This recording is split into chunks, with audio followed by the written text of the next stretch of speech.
Yo guys, what is going on? JPS back for another video, and today we're going to be reacting to why the US drinking age is 21.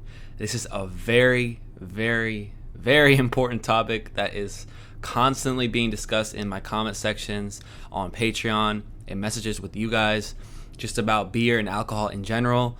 In the UK, you can legally buy alcohol at the age of 21, and I'm pretty sure you can legally be served alcohol if you're at the dinner or something on specific premises. I don't know how that exactly works, but all we know is the drinking age is significantly lower in the UK than it is in the US, and two very developed countries, not too different. I mean, definitely different demographics, but you know, the UK and the US are compared quite often in regards to other things, so this should be something that we all should be interested in, and I'm definitely interested in it. Why is it so old? And it's, I don't know. So let's figure it out. If you guys are new here, hit the like button, hit subscribe, and let's get right into it. Michael, welcome to the White House. This is the 40th President of the United States, Ronald Wilson Reagan, and Michael Joseph Jackson. 1984, Michael Jackson. For Michael Jackson brings a thrill a minute to his millions of fans. We have quite a few young folks in the White House who all wanted me to give you the same message. They said to tell Michael, please give some TLC to the PYTs. So this is not just a footnote in history. It actually connects, in a weird way, to the reason that you have to be 21 in every state in the United States to buy alcohol. I'll show you. States determine their own minimum legal drinking ages, and in 1975, they looked like this. All these blue states are at 18. All these green ones are 19. Delaware is yellow, 18? alone at 20. These orange ones are 21, but with allowances for lower alcohol levels in stuff like beer and wine. And these red ones are the 21 and older states. It's a complicated map. Now look at the map today. It's all 21. How did that change happen? This story takes you to a political crossroads and the Supreme Court, and in a weird way to Michael Jackson shaking hands next to the president while dressed like this. But the drinking age change is ultimately a story about roads. What?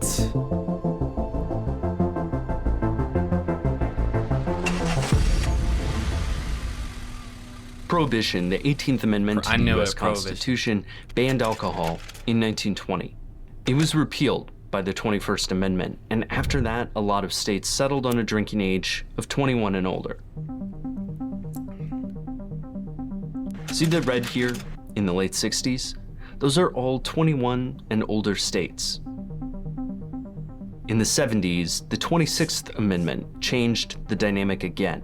That amendment, as you know, provides for the right to vote of all of our young people between 18 and 21. 11 million new voters as a result of this amendment.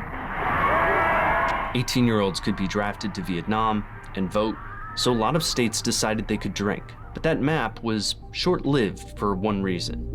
And here comes the president. That is kind of crazy when you think about it, that you could be drafted into war but can't drink a beer. Like, okay, makes sense. Nearly 50,000 people were killed on our highways last year. Now, out of this statistic comes an even more chilling one. Drunk drivers were involved in 25,000 of those fatalities, in addition to 750,000 injuries a year. Drinking age reform advocates quickly attributed drunk driving fatalities in the blue states, or 18 and older states, to earlier drinking ages. People also argued that teens driving across state lines to drink or purchase alcohol increased drunk driving. This 1983 map was still a hodgepodge, but see how more states turned green for 19 and yellow for 20 years old? That was driven partly by an awareness campaign. Thank you very much, Mr. President. Michael Jackson, he was being honored for letting his music be used in anti-drunk driving PSAs. You're as good as dead. But tactics weren't limited to PR. President Reagan is famous for saying, The 9 most terrifying words in the English language are I'm from the government, and I'm here to help. That made his strategy kind of surprising. That's Even though drunk driving is a That's problem facts. nationwide, it can be solved only at the state and local level. Yet the federal government also has a role to play. His thinking was influenced by two main groups. Much of the credit for focusing public attention goes to the grassroots campaign of organizations like MAD, Mothers Against Drunk Drivers, and RID, Remove Intoxicated Drivers. Candace "Candy" Lightner founded MAD in 1980 after her daughter Carrie was killed by a drunk driver. MAD's goals at the time included making it easier to obtain DUI convictions and raising the drinking age. This direction was clear at Riverdale High School in Oradell, New Jersey, where President Reagan explained his unpredictable political evolution. The problem? I appointed a presidential commission on drunk driving. They told us that alcohol-related automobile accidents are the leading cause of teenage deaths in this country. The theory. In states in which the drinking age has been raised, teenage driving fatalities have gone down significantly. Here in New Jersey, you raised the drinking age to 21 in 1983. And you know what happened. You had a 26% reduction in nighttime single vehicle fatalities among 19 and 20-year-olds in the first year alone. The dilemma. I was delighted again. Okay, but that's just between 19 and 20-year-olds, and that makes sense. Like, the fact that it's not more of a decrease just shows that people are still breaking the law. I don't get that theory, because the rates could still be high. I mean, it's all based upon the idea that young people are the ones doing this. I mean, there's a lot of drunk drivers who are older, so let me know what you guys think of that. But let's keep watching. I'll wait to the end. In the first year alone. The dilemma. I was delighted again because I hope that the states would, as they should, take this action themselves without federal orders or interference. It's led to a kind of crazy quilt of different state drinking laws, and that's led to what's been called blood borders, with teenagers leaving their homes to go to the nearest state with a lower drinking age. And here, this is where the roads come in.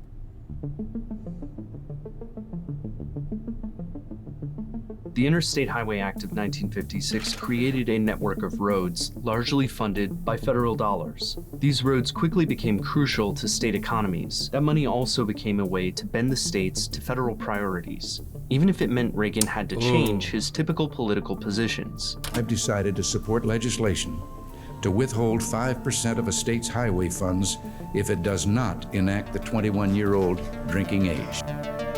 Oh my. Now, some may feel that my decision is at odds with my philosophical viewpoint that state problems should involve state solutions, and it isn't up to a big and overwhelming government in Washington to tell the states what to do. And you're partly right. Beyond that, there are some special cases in which overwhelming need can be dealt with by prudent and limited federal action. The law passed. That's Candy Lightner, Okay. celebrating. I'd like to make you an honorary mother against drunk drivers. It wasn't technically a nationwide drinking age law, but in effect, it was. We have no misgiving about this judicious use of federal power. States quickly adopted the 21-year-old drinking age. Most couldn't afford to lose federal funding for their highways.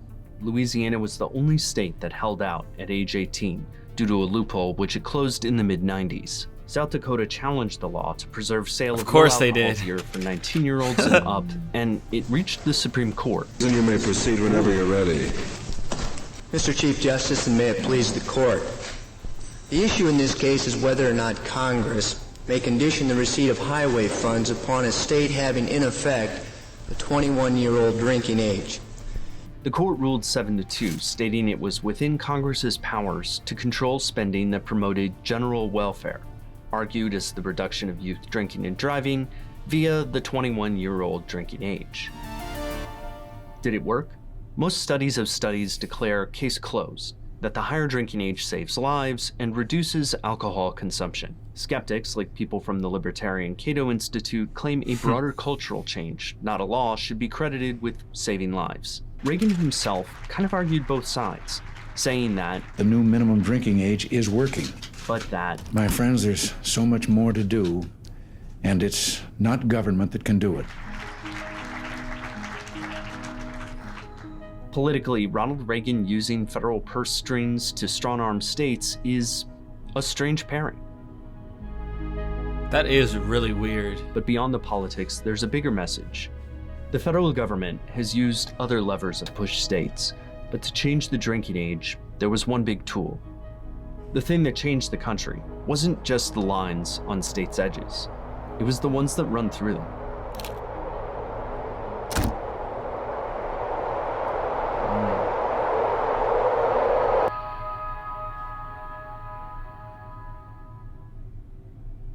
All right, that's it for this road trip edition of Almanac. That was fire, dude. The editing, everything about that video was awesome.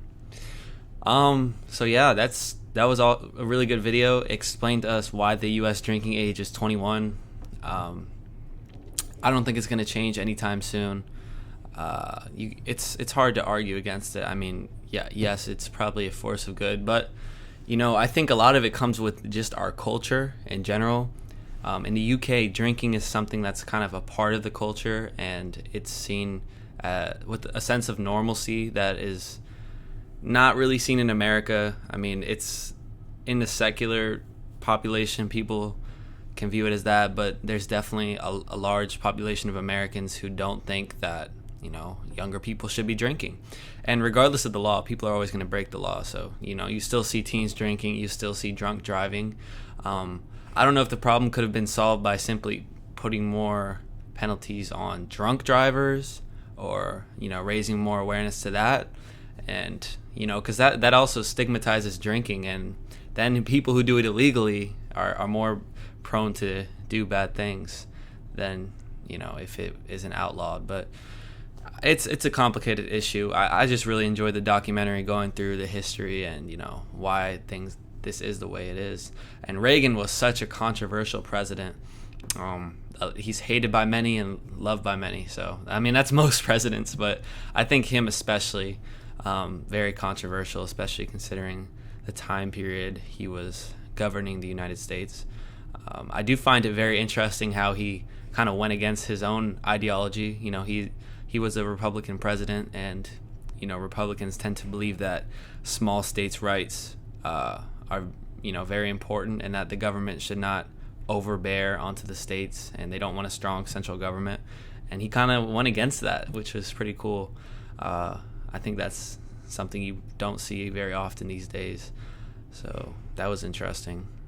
Definitely a force for good. I mean, you don't want drunk drivers and young kids getting into accidents and stuff like that. So I can understand why it came about. But what do you guys think in the comments? Do you think the law needs to be looked at again? Do you think we should have a younger drinking age? And what would be necessary in order to make that happen safely? Because it's hard to just say like, oh, the UK has an 18-year-old drinking age and the US is 21. So why don't we lower the US? Because it's two completely different places, and the people within them are very different, as we all know.